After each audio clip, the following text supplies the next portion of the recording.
아버지 하나님 감사합니다. 2023년 6월 마지막 주 주일 예배 자리로 저희들을 불러주시고 특별히 하나님의 이름을 부르며 예배자로 서가게 하여 주심을 감사드립니다. 이곳에 모인 우리 사랑하는 신북의 모든 가족들 한 분 한 분 오늘도 영과 진리로 하나님을 예배하는 시간이 되게 하여 주시옵시고 특별히 주의 임재와 성령의 역사 가운데 주님을 기쁘시게 할 수 있는 믿음의 모든 지체들 다 되게 하여 주시옵소서. 이제 하나님의 말씀이 증거되기를 소망합니다. 부족한 종의 입술을 주님께서 십자가 뒤에 감춰주시고 정결하게 하여 주시고 말할 줄 모르는 자이오니 하나님께서 온전히 주장하여 주시사 준비된 그리스도의 말씀이 바로 선포되게 하여 주시고 모든 성도들이 듣는 귀 깨달아 하는 마음으로 말씀의 자리로 그 주님께 영화롭게 할 수 있게 하여 주시옵소서. 시종을 주 앞에 맡겨드리오며 예수님의 이름으로 기도드립니다. 아멘. 모든 나라가 주의 소유입니다. 오늘 말씀의 제목입니다. 모든 것이 조용했던 1950년 6월 25일 일요일 새벽 4시 30분의 일입니다. 무력 통일을 위한 치밀한 준비를 하고 있던 김일성을 비롯한 북한군은 일제히 38선을 넘어서 공격을 개시합니다. 당시 6월 7일에 방송을 통해 8월 15일 광복절에 남북 통일 최고 입법회의를 서울에서 개최하자고 제안한 상태였던 탓에 침략을 생각하지 못한 우리 정부와 군은 속수무책으로 당하게 됩니다. 소련제 탱크를 앞세워 내려오는 적군을 소총으로 막을 길이 없기 때문에 용사들이 몸으로 막아보지만 불가항력이었습니다. 불과 3일 만에 서울에서 대전으로, 대전에서 대구로, 그리고 다시 부산으로 정부가 옮기는 상황에 처하게 됩니다. 파죽지세로 몰려오는 북한군의 기세는 이제 낙동강을 최후의 저항선으로 삼아 대구와 부산만 남겨놓은 채 그렇게 전쟁의 결과는 북한의 완승으로 끝날 것과 같이 보였습니다. 이때 미국은 국제연합안전보장이사회를 열어 한국 문제를 건의합니다. 그리고 16개국의 회원국이 연합군으로 유엔군으로 한국전에 참전을 하게 됩니다. 그리고 국군과 연합군은 낙동강 전선을 마지막 방어선으로 삼고 반격하기 시작합니다. 낙동강은 그야말로 양측의 피로 물들이게 되었는데 인민군은 여기서부터 서서히 후퇴하기 시작합니다. 그리고 수도 서울이 함락된 지 3개월 만에 메가더 사령관이 지휘하는 유엔군과 국군은 인천 상륙작전을 9월 15일에 성공하게 되고 9월 28일에 서울을 수복하게 됩니다. 그 후 모든 전선에서 유엔군과 국군은 파죽지세로 북진을 거듭합니다. 이번에는 거꾸로 평양을 지나서 두만강과 해산진까지 진격하여서 곧 통일이 얼마 남지 않는 것처럼 보였습니다. 그런데 이번에는 중공군이 또 개입을 하게 됩니다. 그리고 나서 중공군으로 인하여서 다시 후퇴하게 되는데 그것이 바로 일사후퇴입니다. 결국은 38선 부근에서 일진일퇴를 거듭하게 되고 3년을 끌어오다가 서로 지친 상태에서 좀 쉬었다 하자라고 휴전협정을 체결하여 오늘까지 이르게 됩니다. 이게 바로 73년 전 오늘 있었던 일입니다. 우리 교회에서도 6.25 참전 용사분이 계십니다. 바로 이창규 집사님이신데요. 지금은 좀 연세가 많으시고 몸이 연약해지셔서 잘 나오시지는 못하지만 얼마 전까지만 해도 주일 예배에 빠지지 않고 꼬박꼬박 출석하셨습니다. 그때마다 예배를 마치고 근화동 자택에 차로 이제 모셔다 드리게 되었는데요. 그때마다 하시는 말씀이 전쟁이 그렇게 비참하다라고 이야기를 하십니다. 이창규 집사님은 21살에 군에 가셨어요. 그리고 나서 훈련소 생활을 훈련소 생활을 마치고 나서 이제 군에 들어가게 자대 배치되게 되는데 자대 배치된 지 얼마 되지 않아서 총상을 당하게 됩니다. 그래서 이 배와 어깨에 2발의 총상을 당하게 되었죠. 이북 원산에 있는 전투에서 이런 총상을 당하셨다라고 이야기를 하는데요.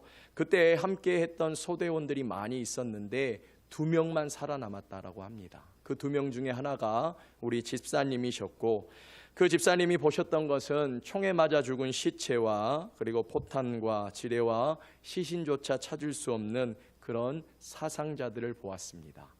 아이들은 고아 혹은 거지가 되었고 여자들은 과부가 되었던 것이 바로 한국 전쟁입니다. 오늘날에도 이 전쟁은 멈추지 않고 계속됩니다. 들리는 소식들을 의하면 우리는 이 시대 세계 여러 곳곳에서 전쟁이 있음을 알 수가 있죠. 대표적인 것은 러시아와 우크라이나 전쟁이 지금도 이루어지게 됩니다. 전쟁은 많은 사람이 죽게 됩니다. 많은 물자를 소비하게 되고 그리고 그 비참함과 비정함은 이루 말할 수 없는 것이 바로 전쟁입니다. 한편으로는 전쟁을 주관하는 이들이 있습니다. 전쟁을 일으키는 자들이 있습니다. 일반 시민들이 전쟁을 일으키는 것이 아니라 전쟁을 일으키는 지도자들이 있습니다. 왕들이 있습니다. 그리고 전쟁은 나라와 나라의 싸움입니다. 그리고 그 나라와 나라의 싸움 뒤에는 신들이 싸우고 있습니다. 모든 전쟁에 대해서 성경은 단순히 나라와 나라가 싸우는 것으로 끝나는 것이 아닌 왕들과 왕들의 싸움으로 끝나는 것이 아닌 전쟁을 하나님께서 보시는 것은 바로 신과 신들의 싸움입니다. 이런 모든 신과 신들의 싸움을 통하여서 하나님께서는 그분의 권세와 그분의 능력을 드러내십니다. 모든 전쟁과 역사를 주장하시는 분은 바로 하나님이시다라고 성경은 분명하게 이야기를 하는 것입니다. 우리가 잘 아는 다윗이 이런 고백을 했습니다. 다윗이 블레셋과의 전쟁 가운데 골리앗과의 이제 전투를 앞둔 상황 가운데서 이런 고백을 했죠. 사무엘상 17장 47절 말씀입니다. 한번 같이 읽어보겠습니다. 또 여호와의 구원하심이 칼과 창에 있지 아니함을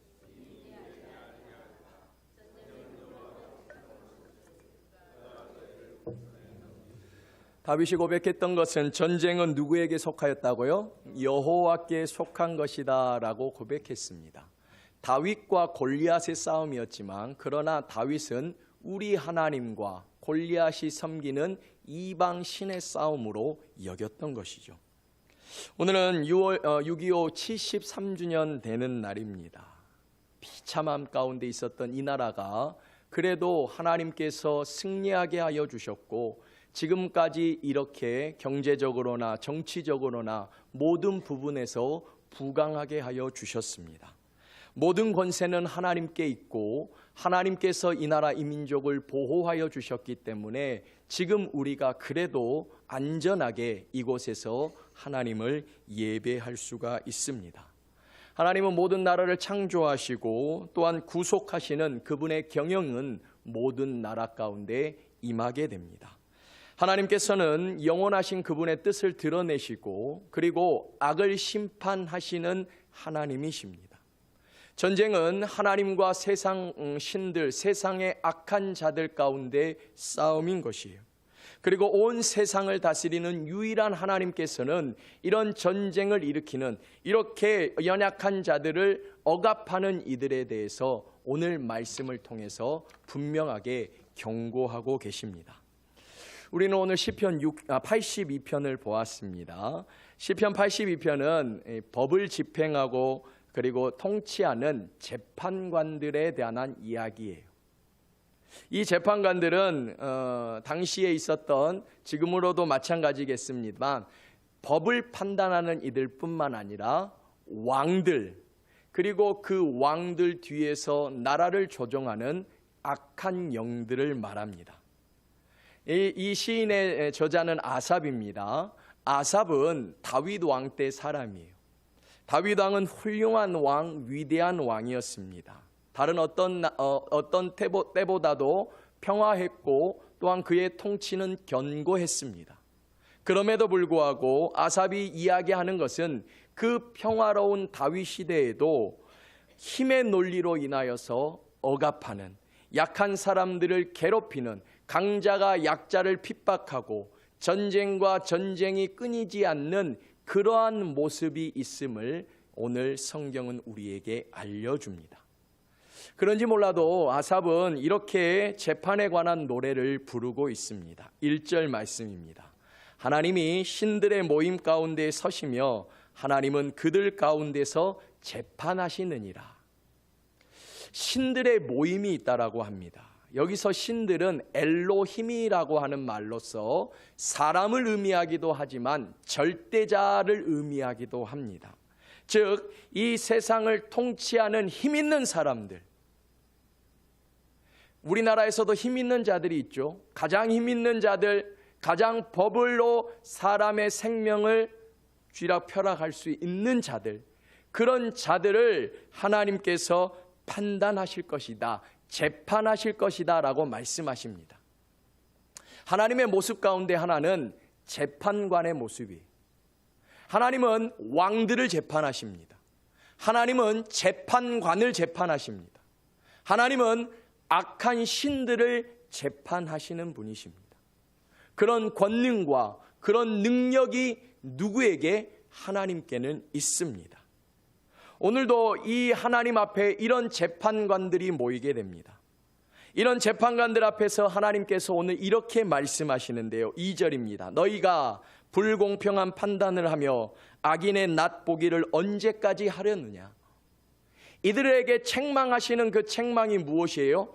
불공정한 판단을 하고 악인의 낫 보기를 언제까지 하려느냐라고 하나님께서는 책망하십니다.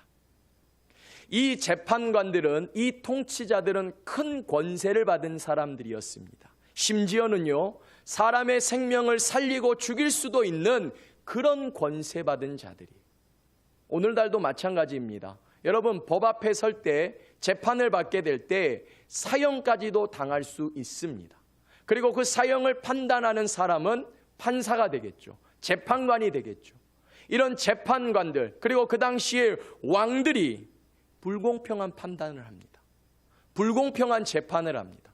악인들의 편을 들어줍니다. 하나님께서 원하시는 것은 그것이 아니었어요. 하나님께서 원하시는 것은 공평을 원하십니다. 정의를 원하십니다. 판결이 바르게 이루어지는 것을 원하십니다. 그러나 이들은 그렇게 하지 못했어요. 이들의 임무를 다하지 못하였습니다. 하나님께서는 계속적으로 이들을 책망하십니다. 3절, 4절. 가난한 자와 고아를 위하여서 판단하며 곤란한 자와 빈궁한 자에게 공의를 베풀지며 가난한 자와 궁핍한 자를 구원하여 악인들의 손에서 건질지니라 하시는도다. 이들에게 주어진 임무는 그 가지고 있었던 능력, 권세를 사용하여서 공평으로 판단하는 거예요. 오히려 약한 자들, 여기서 말하는 가난한 자, 고아, 곤란한 자, 빈궁한 자, 궁핍한 자를 돕기 위하여서 왕들을 세우시고 재판관을 세우셨습니다. 그러나 이들의 모습은 그렇게 되지 못했습니다. 하나님께서 주신 정의와 긍휼이라고 하는 이 기준을 잊어버리게 됩니다. 오히려 그들은 법으로 인하여서, 그들이 가지고 있는 힘으로 인하여서 세상을 마음껏 다스리려고 하고 마음껏 이기려고 하고 이기고 이겨서 완전한 승리에 이르기까지 하는 게 세상의 통치자들입니다. 5절 말씀에 보면 하나님께서 이들을 판단하십니다. 그들은 알지도 못하고 깨닫지도 못하여 흑암 중에 왕래하니 땅의 모든 터가 흔들리도다. 얼마나 그들의 악이 큰지, 얼마나 그들이 재판을 바르게 하지 못하는지 흑암 중에 왕래하는 거예요. 땅의 모든 터가 흔들리는 거예요.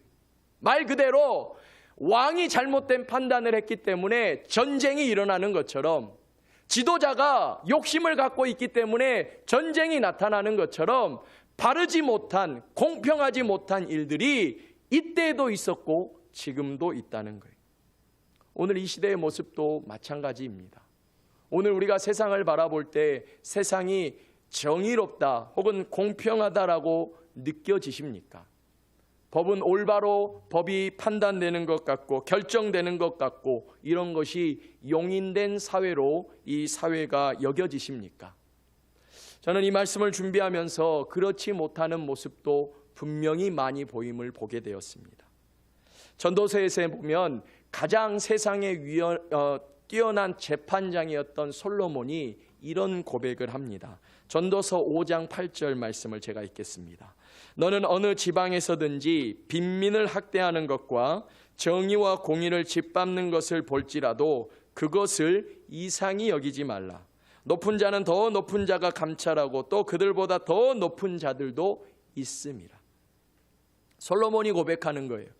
세상에 보니까 빈민을 학대하고 정의와 공의를 짓밟는 것이 얼마나 많은지 그것을 보더라도 이상히 여기지 말라라고 권면하고 있는 거예요.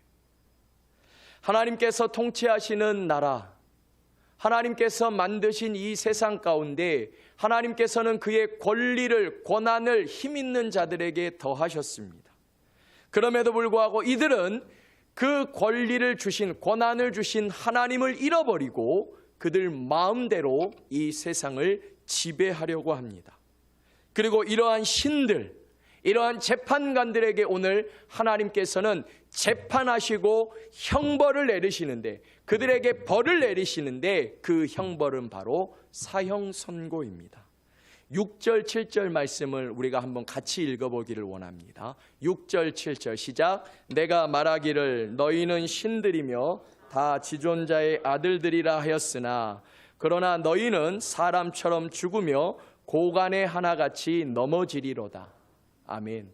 이들은 정의와 공평이라는 하나님의 질서를 드러내야 됐지만 실패합니다. 그들에게 내려진 형벌이 있어요. 오늘 말씀에 보면 사람처럼 죽을 것이며 고간의 하나처럼 넘어질 것이다 라고 하는 것이 하나님의 판단입니다. 판결입니다. 여기서 사람처럼 죽으라라고 하는 말을 영어로 하면 like 아담입니다. 첫사람이었던 아담처럼 죽을 것이다 라고 하나님께서는 그에게 형벌을 내리십니다. 여기서 아담처럼 죽는다는 것은 단순히 육신의 죽음으로 끝나는 것이 아니에요.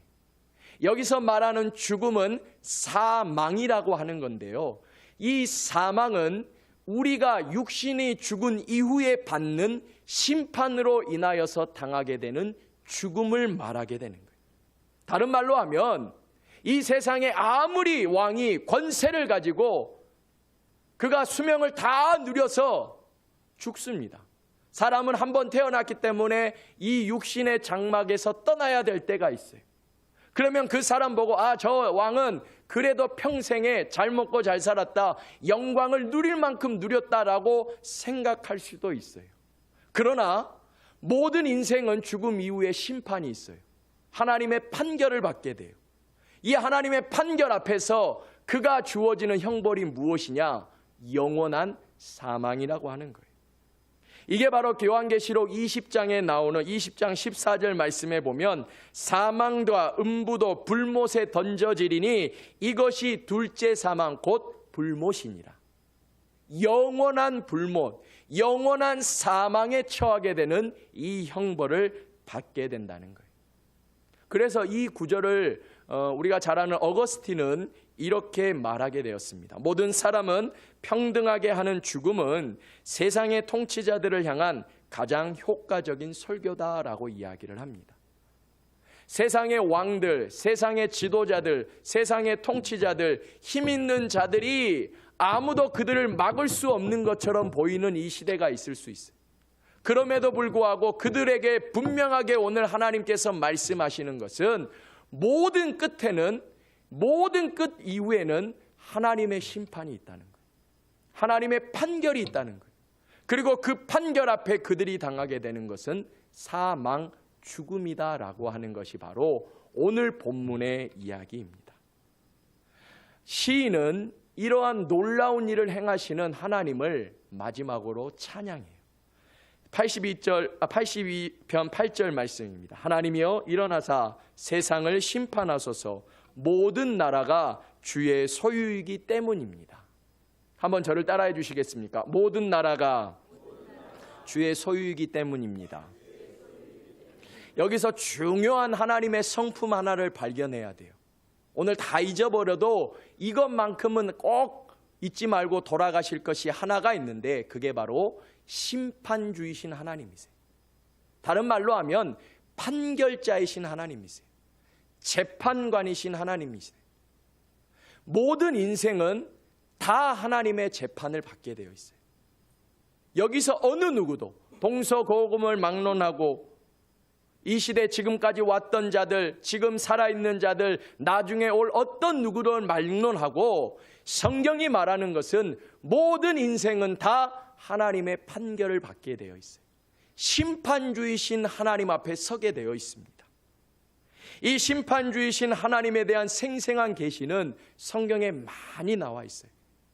우리가 살아있을 때도 이 하나님의 심판을 경험한 일들이 성경에는 기록돼요. 노아의 홍수를 보십시오.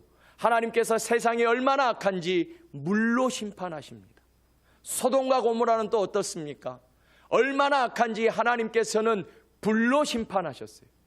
그리고 우리는 이 물심판, 불심판과는 비교되지 않는 하나님의 영원한 심판대 앞에 서게 되는데, 그때가 언제냐? 바로 예수 그리스도께서 재림하실 때. 우리 예수님께서는 이미 이 땅 가운데 오셨습니다. 하나님이신 그분께서 우리를 위하여서, 우리의 죄를 사하여 주시기 위하여서 우리와 동일한 육신을 입으시고 이 땅 가운데 오셨어요. 그리고 그 예수님께서는 십자가에 달려 죽으시고 사흘 만에 부활하심으로 말미암아 인간이 가지고 있었던 모든 죄 문제를 해결해 주셨어요. 그리고 우리에게 구원의 방법을 주셨어요. 무엇이냐? 그 예수 그리스도 십자가를 믿고 의지하는 거예요. 그 예수님을 믿는 거예요. 그런데 예수님께서는 그것으로 끝나는 것이 아니라 다시 이 땅 가운데 오신다라고 말씀하셨어요. 그때가, 그 시가 언제인지 알 수는 없으나 분명한 것은 예수님께서는 이 땅 가운데 심판주로 다시 오실 거예요. 그 심판주로 다시 오시는 예수 그리스도를 믿지 못한다라고 하면, 그 예수님을 알지 못한다라고 하면 오늘 세상에 큰 권세를 가졌던 이 신들, 재판장들, 왕들과 다를 바가 없는 인생이 우리의 인생이 된다는 거예요. 그게 바로 오늘 말씀을 통해서 우리에게 주어진 결론입니다. 여러분, 기독교가 세상과 다른 것은 세상은 주인이 없다라고 이야기를 합니다. 그러나 우리는 이 모든 세상의 주인이 있음을 고백합니다. 바로 하나님이십니다. 창조주이시고, 그리고 자연 법칙을 인도하시는 분이시고, 지배자이신 그 하나님께서 온 땅의 주인이 되심을 우리는 고백하고 있습니다. 창조주 하나님이십니다. 그리고 그 창조주 하나님께서는 마지막에 온 땅을 판단하시는 거예요. 재판하실 거예요. 심판하실 거예요. 즉 창조주 하나님께서는 심판주 하나님도 되신다라고 오늘 말씀을 통해서 우리에게 알려주고 있습니다. 여러분, 모든 세상은 하나님의 소유인 줄 믿습니다. 아멘. 우리의 또한 모든 삶의 모습들이 하나님의 섭리 가운데, 그분의 의지 가운데 이루어지는 삶임을 믿습니다. 그것이 고백하는 자들이 바로 그리스도를 인정하는 자들이, 하나님을 믿는 자들이, 하나님께서 우리의 모든 삶의 주인 되시고 왕 되시고 온 땅을 다스리시는 하나님을 고백하는 그 사람이 바로 믿는 자들이. 오늘 이곳에 계신 우리 사랑하는 모든 신부의 가족들이 이러한 고백하는, 이렇게 주님을 그리스도로 영접하는 사람이 될 수 있기를 주님의 이름으로 축복합니다. 그렇다면 그 사람들이 살고 있는 나라가 주어져요. 그게 바로 무엇이냐? 하나님의 나라입니다. 한 번 더 따라해 주시겠습니까? 하나님 나라. 하나님 나라는 복음의 핵심적인 메시지예요. 이 나라는 메시아가 통치하는 나라, 그리스도가 왕 되신 나라인데요. PPT를 보여주시겠습니까? 성경에는 하나님의 나라를 세 가지로 이야기를 해요. 첫 번째로는 천국이라고 이야기를 합니다. 두 번째로는 하늘나라라고 이야기를 해요. 세 번째로는 하나님의 나라라고 이야기를 합니다. 영어를 아시는 분들은 조금 더 뜻을 이해하기 쉬울 거지만, 자, 말씀드리는 것은 두 가지예요. 하나는 이미 하나님의 나라는 이 땅 가운데 이루어졌다는 거예요. 우리가 단순히 하나님 나라, 천국이라고 생각할 때 보통은 죽고 나서 가는 나라를 생각해요. 죽으면 가는 나라가 천국이다라고 생각을 해요. 그러나 하나님의 나라, 천국을 성경은 더 많이 말하고 있는 것은 이 땅에 임한 하나님의 나라예요. 이 땅 가운데 주장하시고 임하신 주인 되시는 하나님의 나라를 말하는 거예요. 유대인들은 이것이 정치적인 나라라고 생각을 했어요. 이것이 정말로 왕이 그냥 통치하는 나라라고 생각을 했어요. 그래서 요한복음에 보면 예수님께서 왕 되실 때 요한의 어머니, 야고보의 어머니가 와서 뭐래요? 내 아들, 두 아들 야고보와 요한을 당신의 오른편 왼편에 두게 하여 주시옵소서라고 이야기했던 것이 바로 이 나라예요. 즉 정치적인 나라만을 생각했습니다. 그러나 지금 우리에게 임한 하나님의 나라는 눈에 보이는 나라가 아니에요. 느낄 수 있는, 만질 수 있는 나라가 아니에요. 이 나라는 이 세상 가운데 덮고 있는 하나님의 영광의 나라인데요, 그것을 경험할 수 있는 유일한 방법은 예수 그리스도를 믿는 거예요. 여러분들, 저와 여러분들이 예수 그리스도를 믿었을 때, 예수 그리스도로 말미암아 고백했을 때, 나의 구주, 나의 하나님으로 예수님을 고백할 때, 그때 그의 삶 가운데 이 나라가 임하는 거예요. 이 나라가 주어지는 거예요. 이 나라에 속한 사람으로 살고 있어요. 여기서 나라라고 하는 뜻이 헬라어로는 바실레이아라고 하는데, 이 바실레이아는 또 세 가지 뜻이 있어요. 첫 번째는 통치가 있고, 두 번째로는 영광이, 시간이 있고, 세 번째로는 백성이 있는데, 즉 영원한 시간 가운데 그 정해지지 않는 그런 우리가 볼 수 없는 그런 영원한 하나님의 나라가 소유된 백성들에게 주어진다는 거예요. 이렇게 주어지는 하나님의 나라가 성경이 말하는 천국의 개념이고, 또 한 천국의 개념은 아까 처음에 말씀드린 이대로 우리가 모두 다 죽으면 심판주 앞에 섭니다. 하나님 앞, 예수 그리스도 하나님 앞에 서게 되는데, 그 하나님의 심판 때 이후에 왕들과 재판관들과 신들은 다 영원한 불못에 가게 되지만 우리는 그곳에 가지 않아요. 우리는 어디에 가요? 천국에 가요. 말 그대로 하나님, 아버지 하나님께서 만드신 그 나라, 영원한 하나님의 나라 가운데 안식을 얻게 되는 거예요. 그게 바로 성경이 우리에게 말하는 하나님 나라 천국이에요. 그래서 시편 82편의 교훈을 결론적으로 이야기를 하면 이겁니다. 세상의 모든 나라가 다 하나님의 소유예요. 그러나 왕들과 재판관들과 신들은 자기가 이 세상의 주인인 줄 알고 자기 멋대로 하게 되었습니다. 멋대로 판단을 하게 되고 공평과 정의를 하나님 앞에 보여주지 못했어요. 그럴 때 그들의 결말은 어떠냐? 영원한 지옥이라는 거예요. 영원한 불못이라는 거예요. 그러면 우리는 어떠냐? 우리도 마찬가지로 이런 우를 범할 수 있는 사람이에요.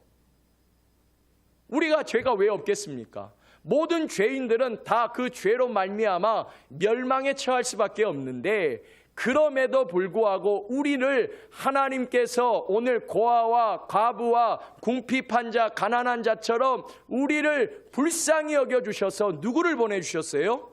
예수 그리스도를 보내주셨어요. 그리고 그 누구든지 예수 그리스도를 마음으로 믿고 입으로 고백하는, 즉 영접하는 자, 그 이름을 믿는 자들에게는 하나님의 나라의 소유가 되게 하는 거예요. 모든 나라가 하나님의 소유인데, 여기서 말하는 모든 나라, 즉 하나님의 나라가 우리에게 주어진다는 것이 오늘의 결론입니다. 예수 칼럼이라고 하는 것을 쓰신 김중곤 목사님이 있습니다. CCC 혹시 여기 출신들도 있으실 텐데, 한국 대학생 선교회 CCC의 대표 인물이 바로 김중곤 목사님이세요. 김중곤 목사님께서 언젠가 이 예수 칼럼이라고 하는 것을 발표하셨는데요, 제가 한번 그대로 잠깐 한번 읽어보기를 원합니다. 한번 여러분 들어주시면 좋겠어요. 가슴마다 피 묻은 그리스도를 심어 이 땅에 푸르고 푸른 그리스도의 계절이 오게 하시옵소서. 하나님의 나라가 이 민족의 마음마다, 가정마다, 교회마다, 사회 구석구석, 금수강산, 자연 환경에도 임하게 하시고, 뜻이 하늘에서처럼 이 땅에서도 이루어지게 하시옵소서. 이 땅에 태어나는 어린이마다 어머니의 신앙의 탯줄, 기도의 젖줄, 말씀의 핏줄에서 자라게 하시고, 집집마다 이 집의 주인은 예수님이시라고 고백하게 하시고, 기업주들은 이 회사의 사장은 예수님이시고, 나는 관리인이라고 고백하는 민족, 두레마을 우물가의 여인들의 입에서도 공장의 노동자들, 바다의 선원들의 입에서도 찬송이 터져나게 하소서. 각 학교 교실에서 성경이 필수 과목처럼 배워지고 국회나 가게가 모일 때에도 주의 뜻이 먼저 물어지게 하시고 국제시장에서 한국제 물건들은 한국인의 신앙과 양심이 을의 보증수표처럼 믿어지는 민족, 여호와를 하나님으로 삼고 예수 그리스도를 주로 삼으며 신구약 성경을 신앙 행위의 표준으로 삼는 민족, 모든 민족과 예수 의식이 하나 된 지상 최초의 민족, 그리하여 수십만의 젊은이들이 예수의 꿈을 꾸고 인류 구원의 환상을 보며 한 손에는 복음을 다른 한 손에는 사랑을 들고 지구적 구석구석을 누리는 민족이 되게 하시옵소서.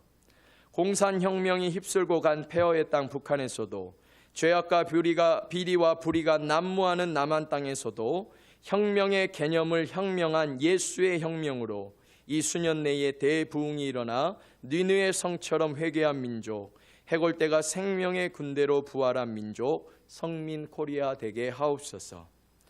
김중곤 목사님께서 이 땅을 바라보고 선포한 내용이 오늘 그 마음이 2023년 상반기를 마무리하는 저와 여러분들이 이 나라 이 민족을 바라보는 믿음의 기도의 제목이 될 수 있기를 축복합니다. 하나님의 나라는 가난한 자들과 연약한 자들과 눌림받는 자들을 위로하는 나라예요. 그래서 찬송가 563장 예수 사랑하심을 3절에 보면 이런 가사가 있습니다. 내가 연약할수록 더욱 귀히 여기사 높은 보좌 위에서 낮은 나를 보시네. 날 사랑하심, 날 사랑하심, 날 사랑하심 성경에 써있네. 성경은 우리에게 분명히 이야기합니다. 하나님께서는 우리를 사랑하시고 그 사랑하는 자들을 지키시고 보호하여 주십니다. 우리는 심판주이시는 하나님을 두려워할 필요는 없습니다.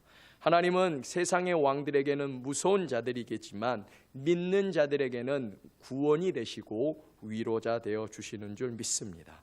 아모스 5장 24절처럼 오직 정의를 물같이 공의를 마르지 않는 강같이 흐르게 할지어다. 우리 민족의 고백이 되기를 원하고 이 나라 이 민족이 모든 것이 주의 소유입니다. 이렇게 선포하며 나아가는 우리 사랑하는 모든 지체들 성도의 고백이 될 수 있기를 주님의 이름으로 축복합니다. 기도하겠습니다. 아버지 하나님 감사합니다. 오늘 82편을 통하여서 하나님 나라, 특별히 모든 나라가 하나님의 소유입니다. 이 고백으로 하나님을 바라봤습니다. 시인이 고백했던 것처럼 심판주이신 하나님께서 모든 악인들과 모든 왕들과 재판관들과 모든 불의한 세상의 악한 영들을 심판하실 것입니다. 그리고 그 하나님의 심판은 우리에게 위로가 되는 것이 하나님께서는 공평하시고 공의로우셔서 그분의 정의를 이 심판주 하나님께서 이루어 가실 것입니다.